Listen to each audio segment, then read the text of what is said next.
मृतक जलाने वाले को 12 दिन नहीं खाने दिया जाता और कहा जाता है कि मृतक की आत्मा कर्ता के साथ रहती है। क्या यह सच है या अंधविश्वास है? ऐसी मान्यता है कि 13 दिनों तक मृत आत्मा अपने परिवार में, अपने घरों में घूमती रहती है। अगर अत्यधिक मोह है, ज्यादा दिनों तक रहेगी। जैसे अपने यहां कहा जाता है कि 13 दिन से 40 दिनों में दिवंगत आत्मा का दोबारा जन्म 90% आत्मा का हो जाता है। इसलिए मुसलमानों में 40 दिन माना जाता है, 40 साल। अपने यहाँ 13 दिन का विधान है। 13 दिन से 40 दिन में अधिकांश आत्माओं का जन्म हो जाता है। लेकिन अत्यधिक मोह है तो कहते हैं, भवन से मोह है कि मैंने इतना अच्छा भवन बनाया, तो कहता है छिपकली गिरगिट की तरह टिक टिक करते हुए घूमती रहती है। बच्चों से मोह है तो कुत्ते में जन्म लेती है, समझे ना।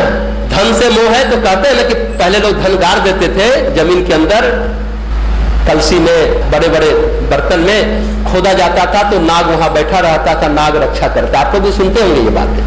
तो आपका मोह कितना, कहां, कैसे है, इस पर निर्भर करता है ये सारी बातें। तो वो 13 दिन तक जो 10 कर्म होता है ना, जैसे क्षौर कर्म, नख और बाल कटवाते हैं 10वें दिन, इसको लोग कर्मकांड मानते हैं और बोलते हैं कि बहुत गड़बड़ चीज है, इसको बदलना चाहिए। भारतीय संस्कृति में यह कर्मकांड बड़ा दुरू है, ऐसा है वैसा है। पहले इसको समझिए।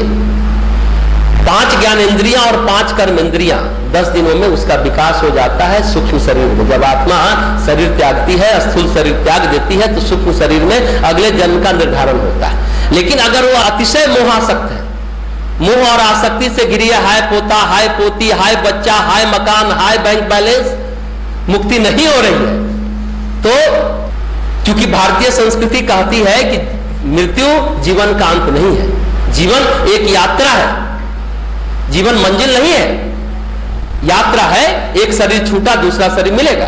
तो अगले शरीर की तैयारी और अगले स्थान की तैयारी जो हो रही है, उसके लिए जो उनके बच्चे हैं, उनके शुभचिंतक हैं, उनको अगर उनका पुण्य कम पड़ रहा हो तो आप पुण्य दीजिए। इसलिए तो श्राद्ध और तर्पण करते हैं। श्राद्ध मतलब श्रद्धा व्यक्त करना, तर्पण अर्थात तृप्त करना।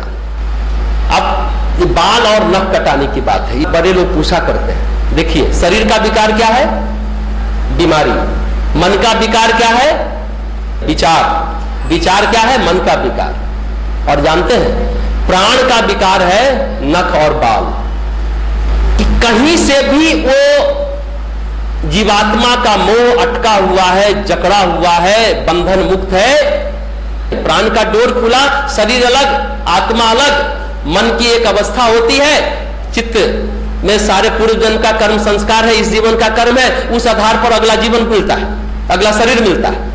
और मन की बाहरी परत जो है, जिसको मन कहिए, मन के अंतर परत को चित्त कहते हैं, कि जहां संग्रह होता है हमारे कर्म संस्कार, उसके आधार पर अगला शरीर प्राप्त होता है। तो वो अटका हुआ है, इसलिए नख और बाल काटते हैं, क्योंकि प्राण का विकार है, कहीं से जुड़ाव न रहे। 10वां दिन कंप्लीट, उसके बाद उत्तरी तोड़ते हैं, घर को साफ करते हैं।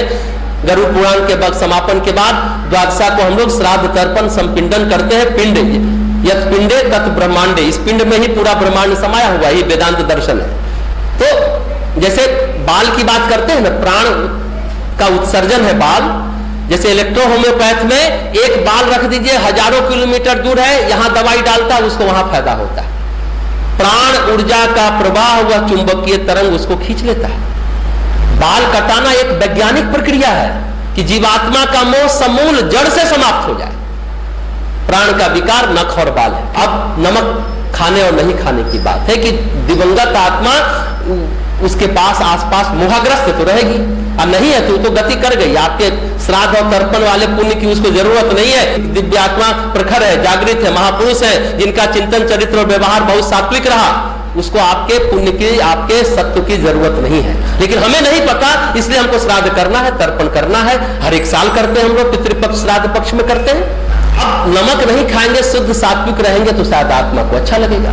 लेकिन अब का जो समय है, किसी को डायबिटीज है, किसी को ब्लड प्रेशर है, एसिडिटी है, भूखे रह नहीं सकता, नमक नहीं खाएगा, ब्लड प्रेशर डाउन हो जाएगा। 12वां दिन 13वां दिन क्या श्राद्ध 5 घंटा बैठ के करेगा, वो खुद हॉस्पिटल पहुंच जाएगा। इसलिए हम लोग कहते हैं कि सेंधा नमक खा लीजिए। सात्विक भोजन में ही बीच का रास्ता निकालते हैं। युग के अनुसार समस्या का समाधान की बात होती है। तामसी भोजन में नमक आता है, क्षुद्रताओं को जगाता है, इसलिए सेंधा नमक की बात करते हैं। बस एक ही चीज है कि नमक इसलिए नहीं खाने देते हैं कि मृतक आत्मा को शांति मिले, सदगति मिले, सेंधा नमक शुद्ध माना जाता है या कम खरा माना जाता है, ऐसे बोलिए, तो वो ठीक हो जाता है। 13 दिनों की तपश्चर्या कर्ता को करनी चाहिए, यानी पूरे श्रद्धा के साथ आपको उस दिवंगत आत्मा के लिए ये क्रम कराने की एक वैज्ञानिक प्रक्रिया है ये।